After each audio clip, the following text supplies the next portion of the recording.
So we have a Kawasaki Prairie 400 automatic. Got it in 2000. And I just gave it a little spruce up. So I touched up the paint on the handlebars and on the, I don't know what you'd call that, down here. Grill. And also on the back bars. They were all scratched up. We usually carry bungee cords and stuff on here, and it's just a workhorse, man. Anyway, while I was doing all this, I wanted to work on some of these attachment points. You can see it's just kind of sloppy, and I couldn't figure out how to do the seat.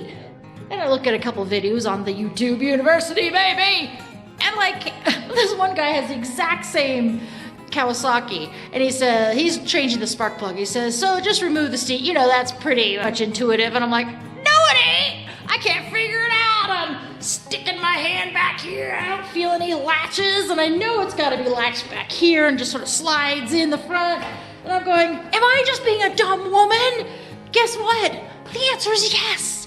I was being a dumb woman. Oh, that makes me so mad. Why can't I just sometimes think like a man? Not all the time. I wouldn't want to be a man because, you know. Anyway, so I'm going to turn this camera around and show you how freaking simple this is, because it was so frustrating to me. I'm looking all around, watching videos. I'm getting all up. Oh, I'm going to turn around. Hang on. So I'm like looking way up here, and I'm going, I can see the hinge, right? You can see it there, and so I'm going, how do I get into that? And I'm seeing this way up here, brass up top there, and I'm thinking, do I pull on that? What do I do? How do I get to this? And anyway, guess what? Look! This! You just pull it. Ready, set, pop! Holy crap. Oh, that's frustrating. Okay, so I've spent 15 minutes dinking around trying to figure that out. Then you lift it up, pull back. Look at that. Piece of freaking cake. Oh, that's frustrating. So for the other women out there trying to figure this out who doesn't think like a man, maybe that's good, but you know, that's how you do it. It's really simple.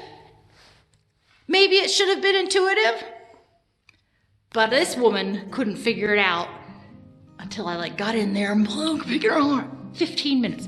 15 minutes! And all I had to do was bing! Oh, whatever. I did figure it out. Now I can kind of access back there and get those little clips sort of tightened in there better. Hey, Bruce. How do you open the seat on this Kawasaki? Super easy. What do you do? Hold the release latch in the back. Dang. Ridiculous. It's just this little release cord. Look, ready? Bing! And the seat lifts off. There's a tab up front there that goes in that slot. So Bruce comes out and I ask him, oops, I didn't get it in the slot. I asked him, do you know how to do it? He's like, sure, you just pull that little tab. Oh, man. The thing that started me working on it was that the clips that hold this composite rack on had broken. Kind of tied it down now, so 3 of the 4 were broken. And I took the rack off, which is just undoing all these bolts, and then it's bolted down onto. Then there's a pipe frame that's attached to the actual frame of the ATV. What had happened is that the brackets that hold the composite onto the frame, metal frame, 3 of them had snapped off. So what I did is I took some thin metal and I wrapped it around the bar and sandwiched the little tab that's broken off in between that. That's all sandwiched together and bolted together. And it's really sturdy. I don't know how many. I mean, this thing's only rated for, what, about 100 pounds to be held onto it, and probably wouldn't put more than that on my fix, so that's all fixed.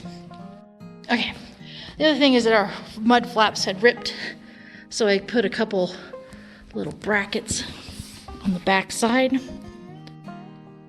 and pop riveted, sort of stitched it, just used some pop rivets, and anyway, that's all back together so it won't just flap. We love our Kawasaki Prairie. I would totally buy another one.